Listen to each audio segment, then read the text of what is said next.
ನಮ್ಗೆ ಏನಾಯಿತು ಅಂದರೆ ಆರ್ಥಿಕವಾಗಿ ಒಂದು ನಾವು ಸಬಲರಾಗಲಿಲ್ಲ ಆವಾಗ ಬಿಟ್ಟರೆ ಬಾಕಿ ಅದಕ್ಕೆ ಬೇಕಾಗುವ ಎಲ್ಲದನ್ನೂ ಕೊಟ್ಟಿದ್ದ. ಅಂದರೆ ಒಂದು ಆ ಬೀಜ ಹೇಗೆ ವಿಸ್ತಾರಗೊಂಡಿದೆ ಅಂದರೆ ನಾವು ಇಲ್ಲೆಲ್ಲೂ ಅಪ್ಪನ ನೆರಳನ್ನು ತಪ್ಪಿಸಿ ಬದುಕಲಿಕ್ಕೆ ಸಾಧ್ಯವೇ ಇಲ್ಲ. ಮೊಮ್ಮಕ್ಕಳು ಒಬ್ಬರು ಅವ್ರ ಹತ್ರ ಸರಿಯಾಗಿ ಬಯಸ್ಕೊಳ್ಳೇ ಇಲ್ಲ, ಅವ್ರು ಸಿಟ್ಟೇ ನೋಡಲಿಲ್ಲ ಮೊಮ್ಮಕ್ಕಳು. ಅವ್ರು ಭಾಗ್ಯವಂತರು ಅವರು. ಅಜ್ಜ ಅಂದ್ರೆ ಅಜ್ಜ, ಹಿಂಗೆ ಭಾರಿ. ಸಂಗೀತದ ಕನಸು ಬರೀ ನಮ್ಮೊಳಗೆ ಅಲ್ಲ, ನಮಗೆ ಬಂದದ್ದು ವಾಪಸ್ ನಮ್ಮ ಆಯಿಗೆ ಹೋಯ್ತು. ಅದು ರಾಗದ ಹೆಸರು ಹೇಳ್ತಾರೆ, ರಾಗ ಹಾಡಿದ್ರೆ ರಾಗದ ಹೆಸರು ಹೇಳ್ತಿದ್ರು, ರಾಗದ ಬಂದೀಶ್ ಹಾಡ್ತಿದ್ರು, ರಾಗ ಹಾಡ್ತಿದ್ರು ಅವರು. ಕೇಳಿ ಪಲ್ಸ್ ಡೌನ್ ಆಗ್ತಾ ಇದೆ, ಮಾತಾಡ್ತಾ ಇದ್ದಾಳೆ. ಅಣ್ಣ ಮಾಲ್ಕಂಸದ ಒಂದು 10 ನಿಮಿಷ ಮೊದಲು ಮಾಲ್ಕಂಸ ಹಾಡಿಸಿದ್ದಾನೆ. ಸಾಯುವ 10 ನಿಮಿಷ ಮೊದಲೇ ಒಂದು ಮಾಲ್ಕಂಸ ಬಂದೀಶ್ ಹಾಡಿ ನಾವೆಲ್ಲ ಟಾಟಾ ಮಾಡಿದ್ದೇವೆ.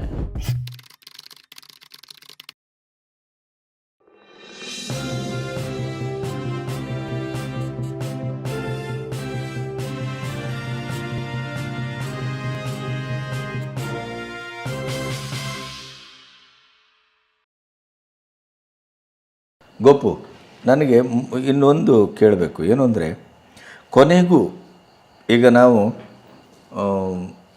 ಕೊನೆಗೂ ನಮಗೀಗ ಸಿಕ್ಕುವಷ್ಟು ನಾವು ಅರಗಿಸ್ಕೊಳ್ಬೋದು ಅಷ್ಟೇ.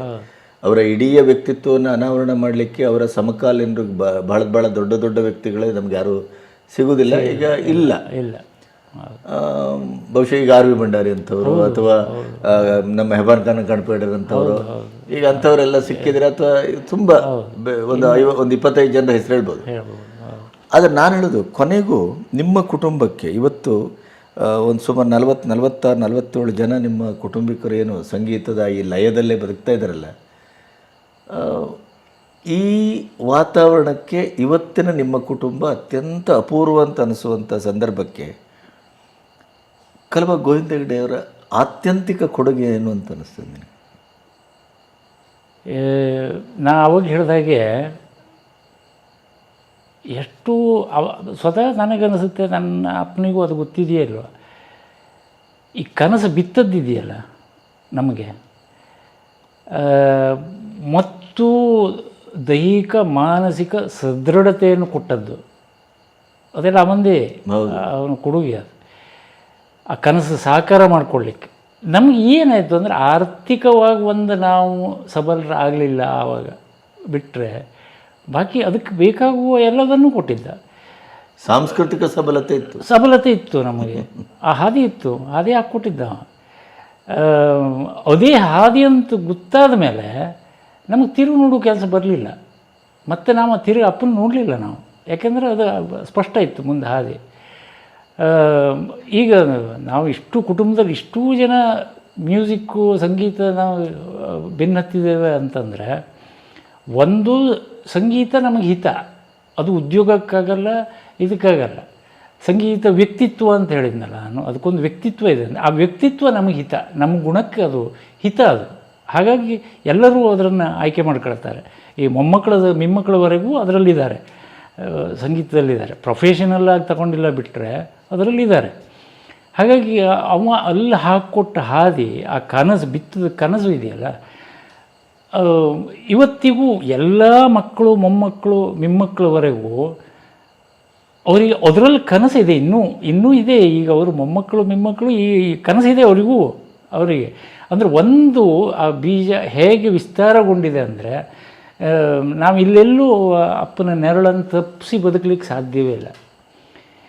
ಅಷ್ಟು ಆಳವಾಗಿ ಬೇರು ಉರಿಸಿದ್ದಾರೆ. ಕಲಭಾಗದ ಪರಂಪರೆ ಅನ್ನುವ ಹಾಗೆ ಒಂದು DNA. ಹೌದು.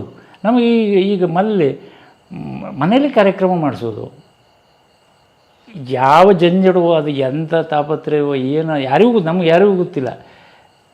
ತಂದೆಯವ್ರು ನಿಭಾಯಿಸ್ತಿದ್ರು ಅದು ಎಲ್ಲ. ಯಾಕೆಂದರೆ ಒಂದು ವಿಭಾಗ ಅಲ್ಲ, ಒಂದು ಕಾರ್ಯಕ್ರಮ ಮಾಡುವಾಗ ಒಂದು ವಿಭಾಗ ಅಲ್ಲ, ಬಂದವರಿಗೆಲ್ಲ ಊಟ ತಿಂಡಿವರೆಗೂ ಆಗಬೇಕು, ವ್ಯವಸ್ಥೆ ಆಗಬೇಕು, ಎಲ್ಲದೂ.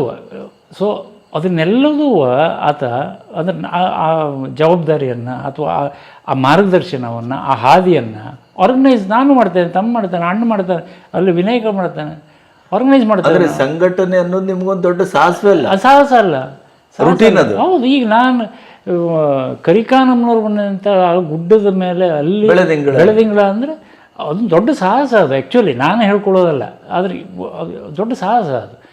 ಅದು ಈ ಊರಿನಲ್ಲಿ ಹೌದು. ಅದೆಲ್ಲ ನಮಗೆ ಅವ ಹಾಕ್ಕೊಟ್ಟು ಹಾದಿ, ಯಾಕೆಂದರೆ ಆರ್ಗನೈಸ್ ಅವ ಮಾಡಿದ್ದಾನೆ. ಸೊ ಆ ಮಾಡೆಲ್ ಇದೆ ನಮ್ಮ ಎದುರಿಗೆ, ಕಣ್ಣೆದುರಿಗೆ. ಹಾಗಾಗಿ ನಮ್ಗೆ ಅದು ಅಷ್ಟು ಇದು ಅಂತ ಅನಿಸೋದಿಲ್ಲ. ಮತ್ತು ಆರ್ಗನೈಸೇಷನ್ನಿಗೆ ದುಡ್ಡು ಬೇಕು, ಈಗೆಲ್ಲ ದುಡ್ಡೇ ಬೇಕು. ಆದರೆ ಅವನದೊಂದು ಮಾರ್ಗದರ್ಶನ, ದುಡ್ಡು ಒಂದೆಲ್ಲ. ಕಲಾವಿದರಿಗೆ ಮೊದಲು ಪ್ರೀತಿ ವಿಶ್ವಾಸ ಬೇಕು, ಅದರ ಬಗ್ಗೆ ಆಸಕ್ತಿ ಬೇಕು. ಒಬ್ಬ ದುಡ್ಡು ಕಡೆಗೆ ಅದು ಬೇಕು, ಅದು ಪಾಪ ಎಲ್ಲರಿಗೂ ಬೇಕು. ಆದರೆ ಮುಂದೆ ಎದುರಿಗೆ ಅದಲ್ಲ, ಪ್ರೀತಿ ವಿಶ್ವಾಸ ಬೇಕು. ಸೊ ಅವನು ಅದನ್ನು ಕಲಿಸಿದ್ದಾನೆ. ಹಿರಿಯರನ್ನು ಹೇಗೆ ಗೌರವಿಸಬೇಕು, ಕಲಾವಿದರನ್ನು ಹೇಗೆ ಗೌರವಿಸಬೇಕು, ಹೇಗೆ ಮಾಡಬೇಕು. ಈಗ ಒಬ್ಬರು ಬರ್ತಾರೆ ಅಂತಂದರೆ ಆವಾಗ ನಮಗೆ ಒಂದು ಜಮ್ ನೀರು ತಗೊಂಡಿಡು ಯಾರಿಗೆ ಅಂದರೆ ಕಾಲು ತೊಳೆ ವ್ಯವಸ್ಥೆ ನಲ್ಲಿ ಎಲ್ಲ ಕಡೆಗೆ ಗೊತ್ತಾಯ್ತು. ಒಂದು ಚಮ್ ನೀರು ಇಡಬೇಕು ನಾವು ತಗೊಬಂದು, ಯಾವ್ದು ಬರ್ತಾರೆ ಅಂತಂದು ಕೂಡಲೇ ಹಿಂಗೆ ಈಗ ಬರ್ತಾರೆ ಅಂತ ಅಂದ್ರೆ ಅಲ್ಲಿಂದ ನಮಗೆ ಆರ್ಗನೈಸ್ ಮಾಡೋದು ಆ ಅತಿಥಿ ಸತ್ಕಾರ ನಮಗೆ ಅದಕ್ಕೆ ದಾರೆ ಎರೆದಿದ್ದಾರೆ. ಅದೆಲ್ಲ ಬಂದಿದೆ, ನಮಗೆ ಗೊತ್ತಿಲ್ಲದೇ ನಮ್ಮೊಳಗೆ ಇಳಿದುಬಿಟ್ಟಿದೆ. ಈಗ ನನ್ನ ಹತ್ರ ಹಂಗಿಲ್ಲ ಅಂದರೆ ಆಗೋದಿಲ್ಲ ಇರಲಿಕ್ಕೆ, ಯಾಕೆಂದರೆ ಅವ ಹಾಕ್ಕೊಟ್ಟ ಹಾದಿ ಅಷ್ಟು ಡೆಪ್ತ್ ಆಗಿದೆ. ಸೊ ನನ್ನ ಅಭಿಪ್ರಾಯ ಯಾವುದನ್ನು ಈಗ ನನ್ನ ಗುರುಗಳೇ, ತಬಲಾ ಗುರುಗಳು ನಂಗೆ ಧಾರವಾಡದಲ್ಲಿ ಡೈರೆಕ್ಟಾಗಿ ಯಾವ ಗುಣವನ್ನು ಅವ್ರು ಹೇಳಲೇ ಇಲ್ಲ ನನಗೆ. ನೀವು ಅಲ್ಲಿ ಹಾಗಿರಬೇಕು, ಇಲ್ಲಿ ಹೀಗಿರಬೇಕು, ಅಲ್ಲಿ ಹಾಗೆ ಬದುಕು ಹೇಳಲಿಲ್ಲ. ಅವ್ರು ಹೇಗೆ ಅಂದರೆ ಅವ್ರು ಸ್ವತಃ ಬದುಕು ತೋರಿಸ್ಬಿಟ್ರು ನನಗೆ. ಅದೇ ಮಾಡೆಲ್ಲು. ಇಡೀ ದಿವಸ ಉಪದೇಶ ಇಲ್ಲ. ಈಗ ನನ್ನ ಅಪ್ಪಂದು ಉಪದೇಶ ಇಲ್ಲ, ತೀರಾ ಉಪದೇಶ ಅಲ್ಲ. ಆದರೆ ಅವ ಬದುಕುವ ರೀತಿ ಇದೆಯಲ್ಲ ನಮಗೆ ಪ್ರೇರಣೆ. ಮತ್ತು ಆ ಸಿಟ್ಟಿದ್ದರೆ ನನಗನ್ಸೋದು ಇದು ಬೇಡ, ನನಗೆ ಇದಲ್ಲ ಅನಿಸೋದು. ಯಾರು ನೋಡು ಅನಿಸೋದು? ನನ್ನ ಅಪ್ಪನೇ ನೋಡು ಅನಿಸೋದು. ಅಪ್ಪ ಯಾರದ ಆವಾಗ? ಗುರು ಆದ. ನನ್ನೊಳಗೆ ಆ ಜಾಗೃತಿ ಮೂಡಿಸೋದು ಯಾರು? ಈಗ ನಿಮ್ಮೆಲ್ಲರಿಗೂ ಅಪ್ಪನೂ ಹೌದು, ಗುರುವೂ ಹೌದಲ್ವ? ಗುರುನೂ ಹೌದು. ಕೆಲವು ಮೊಮ್ಮಕ್ಕಳಿಗೂ ಶ್ರೀಕಾರ ಹಾಕಿದ್ದಾನೆ. ಹೌದು. ಪಾಠ ಹೇಳಿದ್ದಾನೆ, ಅಲಂಕಾರ ಪಾಠ ಹೇಳಿದ್ದಾನೆ. ಈ ಆತನ ಈಗ ಇಷ್ಟು ವರ್ಷ ಆಯಿತು, 2003ರಲ್ಲಿ ತೀರ್ಕೊಂಡದ್ದು. ಈಗ 22 ವರ್ಷ ಆಯಿತು. 22 ವರ್ಷಕ್ಕೂ ನಾವು ಆತನ ಛತ್ರ ಛಾಯೆಯಿಂದ ಹೊರಗೆ ಬರಲಿಕ್ಕೆ ಆಗುವುದಿಲ್ಲ. ಹೊರಗೆ ಬರಬೇಕು ಅಂದರೂ ಆಗುವುದಿಲ್ಲ. ಎಲ್ಲೋ ಇದೆ. ನನಗೆ ಒಂದೊಂದ್ಸರಿ ವಿಚಾರ ಬರೋದೇ, ನಾವು ಅಪ್ಪ ಅಮ್ಮ ಅದು ಆಯಿತು ಮುಗೀತು ಹೋದರು ಅವರು, ಒಂದು 10 ವರ್ಷ ಹೋದರು, 20 ವರ್ಷ ಹೋದರು ಅವರು ಅಂತ ಹೋಗುವುದಿಲ್ಲ ಅವರು. ಆಮೇಲೆ ಸಾಮಾನ್ಯವಾಗಿ ಈ ಥರದ ತಲೆಮಾರು ಒಂದು 25-30 ವರ್ಷ ಈ ಗಾವುದವನ್ನು ದಾಟಿದ ಮೇಲೆ ಗೋಪು ತಂದೆಯವರು ಕಲ್ಬಾ ಗೋವಿಂದಡ್ರು ಅಂತ ಇದರಲ್ಲಿ ಅಂತ ಹೇಳ್ತೇವೆ. ಆದರೆ ನಿಮ್ಮನೆ ವಿಷಯದಲ್ಲಿ ಅವು ಕಲ್ಬಾ ಗೋವಿಂದಡ್ರ ಮಕ್ಕಳು. ಹೌದು, ಇನ್ನೂ ಇದೆ ಆ ಛಾಯೆ, ಇನ್ನೂ ಇದೆ ನಮಗೆ ಇನ್ನೂ ಇದೆ. ಈಗ ಪರಮೇಶ್ವರ ರೆಡ್ರ ಬಗ್ಗೆ ಮಾತಾಡುವಾಗಲೂ ಹೌದು, ಅವು ಕಲ್ಬಾ ಗೋವಿಂದಡ್ರ ಮಗ. ಈಗ ಸಂಗೀತದ ಥರೋ ಈ ಹಾದಿಯಲ್ಲಿ ನನ್ನ ತಂದೆಯನ್ನು ಅಣ್ಣನ ಮೂಲಕ ನನ್ನ ಮೂಲಕ ಗುರುತಿಸ್ಬೋದು. ಹೌದು. ಆದರೆ ಸಾಮಾಜಿಕವಾದ ಇನ್ನುಳಿದ ವ್ಯವಸ್ಥೆಯಲ್ಲಿ ನಮ್ಮನ್ನು ಗುರುತಿಸೋದು ನನ್ನ ಅಪ್ಪನ ಮುಖಾಂತರ. ಒಂದು ಸಮಾಜದ ವಿಧಿವಿಧಾನದಲ್ಲಿ ಅದು ಬಂದೋಗಿದೆ. ಹೌದು, ಬಂದೋಗಿದೆ. ಅದು ಒಳಗೊಂಡಿದ್ದಾರೆ ಅಷ್ಟು. ಅದು ಆಶ್ಚರ್ಯ ನನಗೆ ಇವತ್ತಿಗೂ, ಅದೆಲ್ಲ ಆಶ್ಚರ್ಯ. ಹೇಗೆ ಕಟ್ಟಿದ್ರೆ ಅದನ್ನು ಹೇಗೆ, ಯಾಕೆಂದರೆ ದುಡ್ಡು ಕೊಟ್ಟು ಸಭೆ ಕರ್ಕೊಬರುವ ಕಾಲ ಇದು. ಹೌದಪ್ಪ. ಹೆಸರೇ ಹಾಕುವ ನೆನಪಿಟ್ಕೊಳ್ತಾರೆ, ಅಷ್ಟು ಯಾಕೆ ಸ್ಮರಿಸ್ತಾರೆ ಅಂದರೆ ಆ ವ್ಯಕ್ತಿತ್ವ ಆಗಿದೆ ಅಂತ ನನಗನ್ಸೋದು. ಹೀಗೆ ಅವರ ಕೊನೆಯ ದಿನಗಳು ಹೇಗಿದ್ದು? ಕೊನೆಗೆ ಸಫರ್ ಆದರು ಅವರು. ಅವರಿಗೆ ಪ್ರಾಸ್ಟೇಟ್ ಕ್ಯಾನ್ಸರ್ ಶುರುವಾಯಿತು. ನನ್ನ ತಮ್ಮ ವಿನಾಯಕ ಪುಣೆ ಕರ್ಕೊಂಡೋಗಿ ಟೆಸ್ಟ್ ಎಲ್ಲ ಮಾಡಿಸಿ, ಅಲ್ಲೊಂದು ಸ್ವಲ್ಪ ಟ್ರೀಟ್ಮೆಂಟ್ ಎಲ್ಲ ಮಾಡಿಸಿ ಇಲ್ಲಿ ನಮಗೆ ಗೊತ್ತಾಗಲಿಲ್ಲ ಅದು ಎಂಥದ್ದು ಮಾಡಿಸಿದ. ಆದರೆ ಶುರುವಾಗಿಬಿಟ್ಟಿತ್ತು ಅದು. ಅಲ್ಲಿಂದ ಊರಿಗೆ ಬಂದರು. ಆದರೆ ಅದು ಹೇಗಾಯಿತು ಅಂತಂದರೆ 2003ರಲ್ಲಿ ನಾನು ಗಣಪತಿ ಭಟ್ರೊಟ್ಟಿಗೆ USA ಟೂರಿಗೆ ಹೋದೆ 3 ತಿಂಗಳ. ಹೋಗುವಾಗ ಎಲ್ಲ ನಮಸ್ಕಾರ ಮಾಡಿ ಹೇಳಿ ಹೋಗುವಷ್ಟು ಆರಾಮಿದ್ದ, ಅದೆಲ್ಲ ಗೊತ್ತಿದೆ. 3 ತಿಂಗಳ ಹೋಗಿ ನಾನು ಆಗಸ್ಟ್ ಬಂದೆ ವಾಪಸ್ಸು. ಬಟ್ ಬರುವುದಕ್ಕೂ ಇವರಿಗೆ ಸ್ವಲ್ಪ ಜಾಸ್ತಿ ಆಗಿತ್ತು. ಈ ಬರೀ ಮೇಲಿನ ಭಾಗ ಎಲ್ಲ ಸ್ಟ್ರಾಂಗೇ ಇದ್ದ, ಮತ್ತು ಮೊದಲಿಂದನೂ ಹೆಂಗಿದ್ದ ಹಾಗೆ ಇದ್ದ, ಬಟ್ ಕೆಳಗೆ ಕಾಲಿಗೆಲ್ಲ ಶಕ್ತಿ ಇರಲಿಲ್ಲ, ಆ ಸ್ಥಿತಿಯಲ್ಲಿದ್ದ. ಬಂದಮೇಲೆ ನಾವು ಏನು ಮಾಡಿದ್ವಿ, ನಾನು ತಮ್ಮ ಮಾತಾಡ್ಕೊಂಡು, ಯಾಕೆಂದರೆ ಶರೀರ ವಜ್ಜೆ, ನಾವು ಅದನ್ನು ಅಂದರೆ ಆರೈಕೆ ಮಾಡಲಿಕ್ಕೆ ಕಷ್ಟ ಆಗ್ತಾಯಿತ್ತು. ಕಾಸರಗೋಡು ಹಾಸ್ಪಿಟ್ಲಿಗೆ ಸೇರಿಸಿದ್ವಿ. ಅಲ್ಲಿ ಕಾಸರಗೋಡು ಹಾಸ್ಪಿಟ್ಲಲ್ಲೇ ಅಲ್ಲಿ ಸ್ವಲ್ಪ ಆರೈಕೆ ಚೆನ್ನಾಗಾಯಿತು. ಅದರಲ್ಲೊಂದು ವಿಷಯ ಇದೆ. ಕಾಸರಗೋಡು ಹಾಸ್ಪಿಟ್ಲಲ್ಲಿ ಹೇಗೆ ಅಂದರೆ, ತಮ್ಮ ಹಗಲೆಲ್ಲ ಇರುವ, ನಾ ಕಾಲೇಜಿಗೆ ಹೋಗ್ತಿದ್ದೆ, ಹಗಲೆಲ್ಲ ತಮ್ಮ ನೋಡ್ಕೊಳ್ತಿದ್ದ, ಸಂಜೆ ತಮ್ಮ ಮನೆಗೆ ಬರ್ತಿದ್ದ, ನಾ ಹೋಗ್ತಿದ್ದೆ ಅಲ್ಲಿ, ಸಂಜೆ ಅಲ್ಲಿ ನಾವು ಉಳಿತಿದ್ದೆ ಅವನ ಸಂಗಡ. ಆ ಥರ ಇತ್ತು.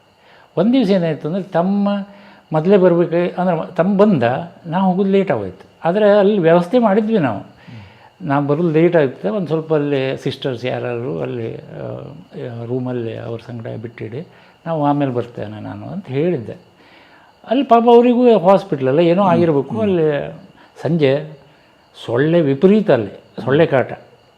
ಇವರು ಮಲಗಿದರೆ ಇದ್ದು ಹೊಳ್ಳಾಡಲಿಕ್ಕೆ ಆಗೋದಿಲ್ಲ, ಸೊಳ್ಳೆ ಬಂದುಬಿಟ್ಟಿದೆ. ಅಲ್ಲಿ ಸೊಳ್ಳೆ ಹತ್ತಾರೆ ಬತ್ತಿಯ, ಅಷ್ಟೊತ್ತಿಗೆ ಹತ್ತಲಿಲ್ಲ.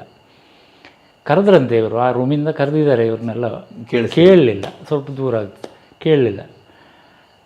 ಅದಕ್ಕೆ ಏನು ಮಾಡಿದ್ದಾರೆ ಅಂದರೆ, ಅವ್ರ ಪಕ್ಕದಲ್ಲಿ ಇಲ್ಲಿ ನಾವು ಹೋದವ್ರು ಕೂತ್ಕೊಳ್ಳಿಕ್ಕೆ ಒಂದು ಪ್ಲ್ಯಾಸ್ಟಿಕ್ ಚೇರ್ ಇತ್ತು, ಅದನ್ನೆತ್ತು ಬಾಗಿಲಿಗೆ ಒಗೆದಿದ್ದಾರೆ. ಮಲಗದಲ್ಲೇ ಅದನ್ನೆತ್ತು ಒಗೆದಿದ್ದಾರೆ ಬಾಗಿಲಿಗೆ.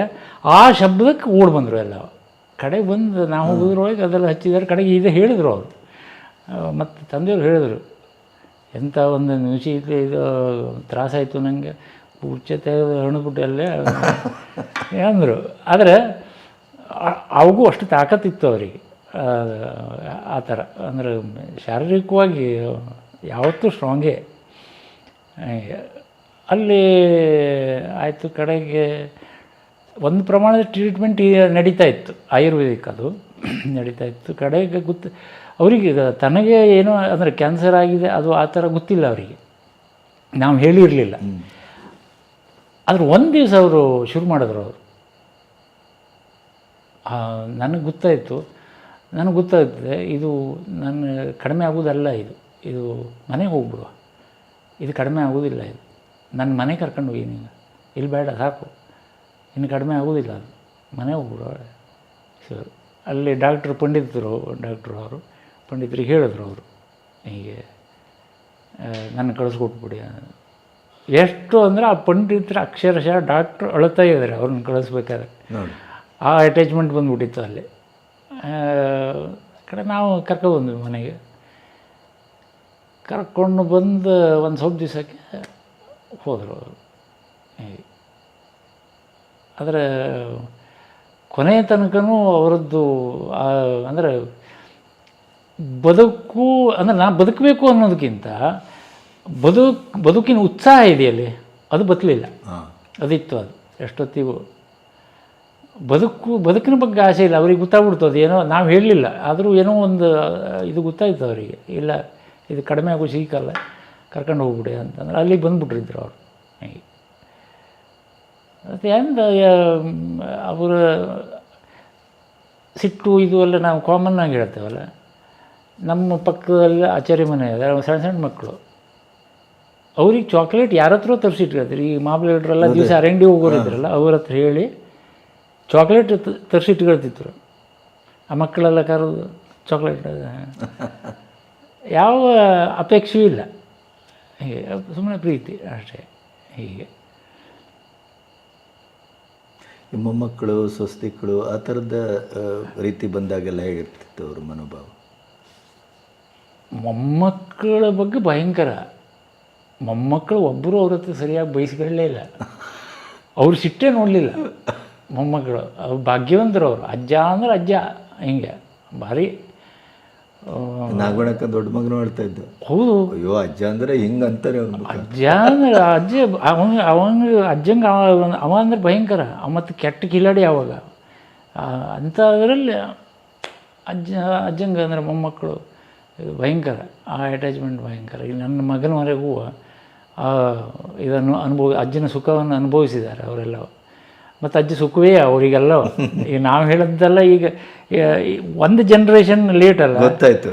ಆದರೆ ಅವರು ಒಪ್ಪುವುದೇ ಇಲ್ಲ. ಈಗ ಅಜ್ಜನ ಸುದ್ದಿ ನಾವು ಹಿಂಗಂದರೆ ನಾವು ಹೇಳಿದ್ದೇವೆ ಹೇಳಿ ಒಪ್ಪುವುದೇ, ಬಿಟ್ಟರೆ ಅವರ ಅನುಭವದ ಆಧಾರದ ಮೇಲೆ ಇದು ಒಪ್ಪುವುದೇ ಇಲ್ಲ.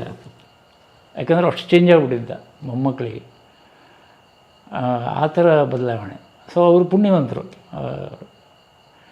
ಅನುಭವಿಸಿದ್ದಾರೆ. ಸೊಸೆಗಳ ವಿಚಾರದ ಸೊಸೆ ವಿಚಾರದಲ್ಲೂ ಹಾಗೆ. ಸೊಸೆಯವರಿಗೆ ಯಾರಿಗೂ ಬೈಲಿಲ್ಲ.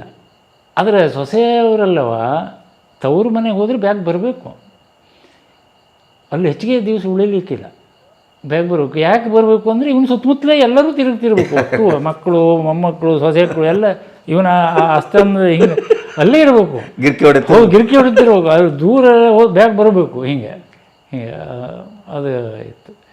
ಈಗ ನಮ್ಮ ತಾಯಿ ಇಲ್ಲು, ಅದು ಅವಳ ಕೊನೆಗೆ ಈಗ ಸಂಜೆ ಆದಂಗೆ ತಮ್ಮ ಜಾಬಿಗೆ ಹೋದರೆ ಅವಳಿಗೆ ಟೆನ್ಷನ್ನು, ಇನ್ನೂ ಬರಲಿಲ್ಲ. ಎಷ್ಟು 5:30 6 ಗಂಟೆಗೆ ಶುರು ಆಗ್ಬಿಡ್ತಿತ್ತು, 5:30 ಇನ್ನೂ ಬರಲಿಲ್ಲ, ಎಲ್ಲಿ ಹೋದ. ಅದು ಒಂದೇ ಅಲ್ಲ, ಈಗ ಅಲ್ಲಿ ಹೋದರೆ 5:30 6 ಗಂಟೆಗೆ ತಮ್ಮ ಮನೆ ಹೋಗ್ತಿಲ್ಲ, ನಾನು ಸಂಜೆ ಆಗ್ತದೆ, ಈಗ ಸಂಜೆ ಕತ್ಲೆ, ನೀನು ನಡೆದು ಬಿಡು ಅಂದ್ರೆ ಹೋಗೋರೆಲ್ಲ ಆ ಕತ್ಲಾಗೋದ್ರೊಳಗೆ ಹೋಗಿ ಮುಟ್ಕೊಂಡ್ಬಿಡು ಎಲ್ಲೆಲ್ಲ. ಸೊ ಅದೇ ಇವ್ರದ್ದು ಅದೇ, ಅಂದರೆ ಬರುವಲ್ಲೆಲ್ಲ ಬಂದು ಮುಟ್ಕೊಂಡು ಬಿಡ್ಬೇಕು ಆ ಟೈಮಿಗೆ. ಹೀಗೆ ಇಲ್ಲಾಂದರೆ ಅವ್ರಿಗೆ ಟೆನ್ಷನ್ ಆಗ್ತದೆ, ಅದು ಆವಾಗ ಸಿಟ್ಟು ಬರ್ತದೆ ಹೀಗೆ. ಆದರೆ ಸೊಸೈಟಿ ಮೇಲೆ ವಿಶೇಷವಾಗಿ ಯಾರ ಮೇಲೂ ಈಗ ಮಕ್ಕಳ ಮೇಲೆ ತೋರಿಸೋದು ಮಕ್ಕಳಿಗೆ, ಹೊರಗಿನವ್ರಿಗೆ ಯಾರಿಗೂ ಬರಲಿಲ್ಲ, ಸೊಸೈಟಿಗಳಿಗೂ ಬರಲಿಲ್ಲ. ಅಳಿಂದಿ ಕಡೆ ಅಂತೂ ಸಾಧ್ಯವೇ ಇಲ್ಲ ಯಾರ ಮೇಲೆ. ಅಳಿಂದಿ ಕಡೆ ಎಲ್ಲರನ್ನೂ ಮಕ್ಕಳಂತೆ ನೋಡ್ಕೊಂಡಿದ್ದಾರೆ, ಅಂದರೆ ಆ ಪ್ರೀತಿಯಿಂದ ನೋಡಿದ್ದಾರೆ, ಯಾರ ಮೇಲೂ ಇದಿಲ್ಲ.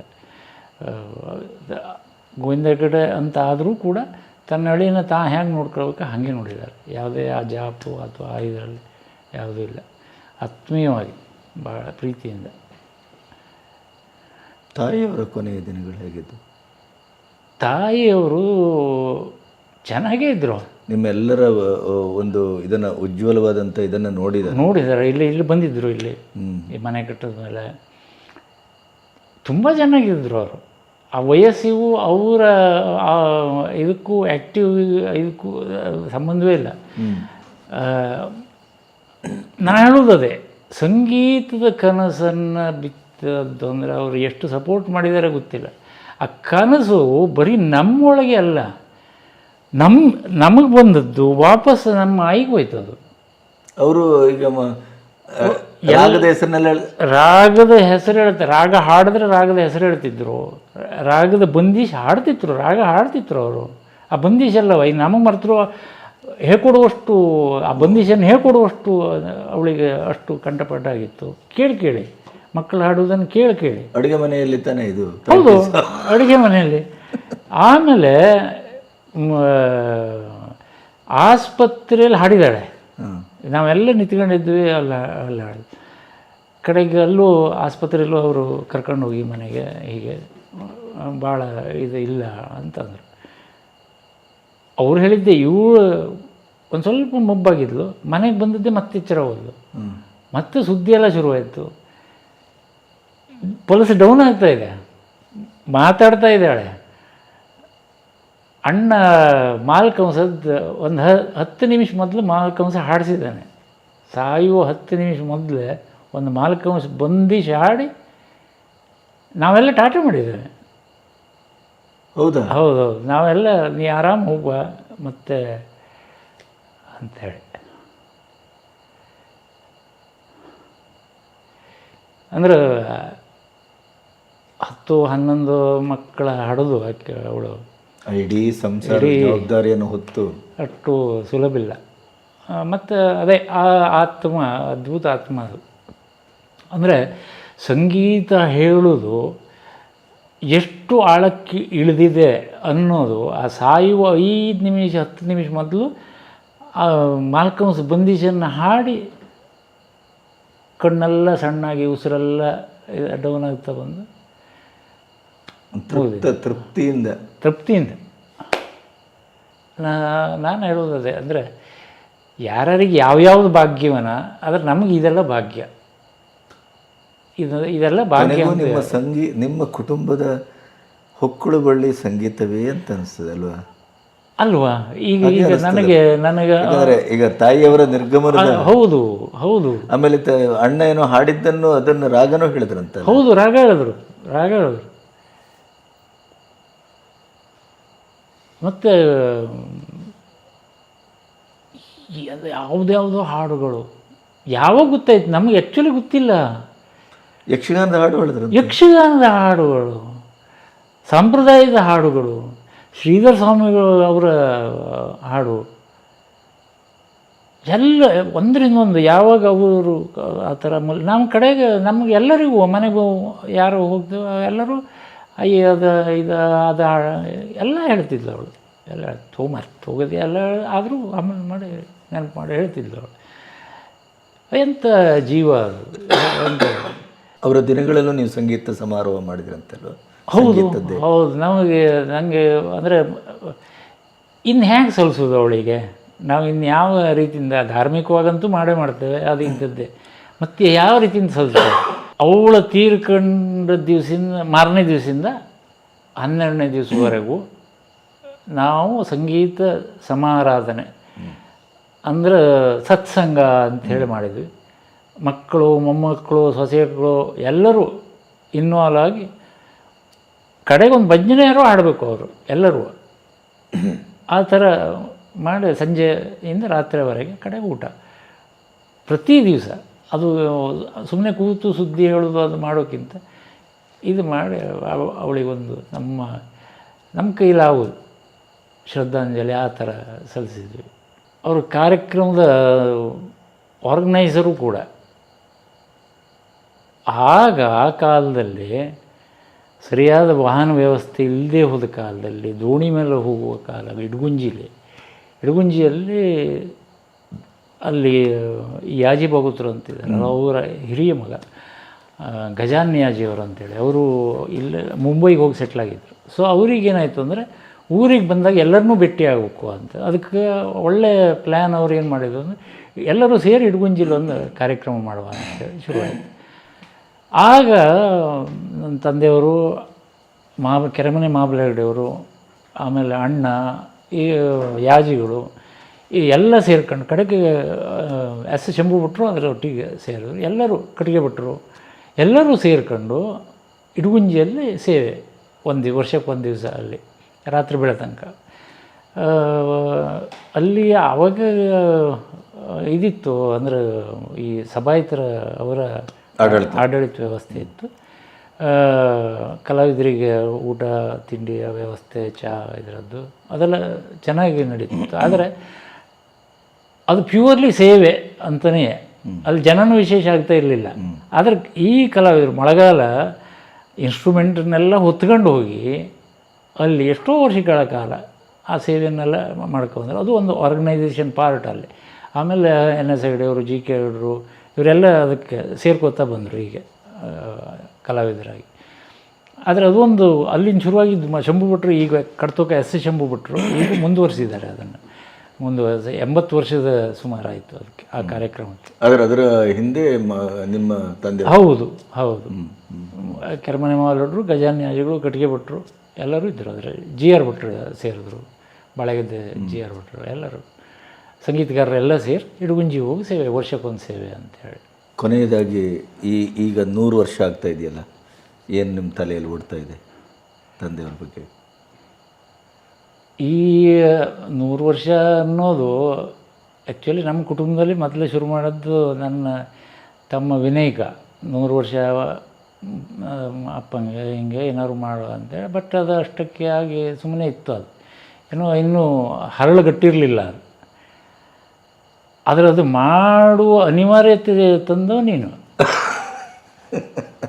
ಇಷ್ಟು ಯಾಕೆಂದರೆ ಇಷ್ಟು ಅಭಿಮಾನದಿಂದ ಪ್ರೀತಿಯಿಂದ ನಿನ್ನ ಕೆಲಸ ಎಲ್ಲ ಬಿಟ್ಟು ನಿನ್ನ ಅಸಿಸ್ಟೆಂಟ್ಸು ಇಷ್ಟೆಲ್ಲ ನಮ್ಮ ಸಲುವಾಗಿ, ನನ್ನ ಅಪ್ಪನ ಸಲುವಾಗಿ ಇಷ್ಟು ಟೈಮ್ ಹಾಕಿ ನೀವು ಶ್ರಮ ಹಾಕಿದ್ದೀರಿ.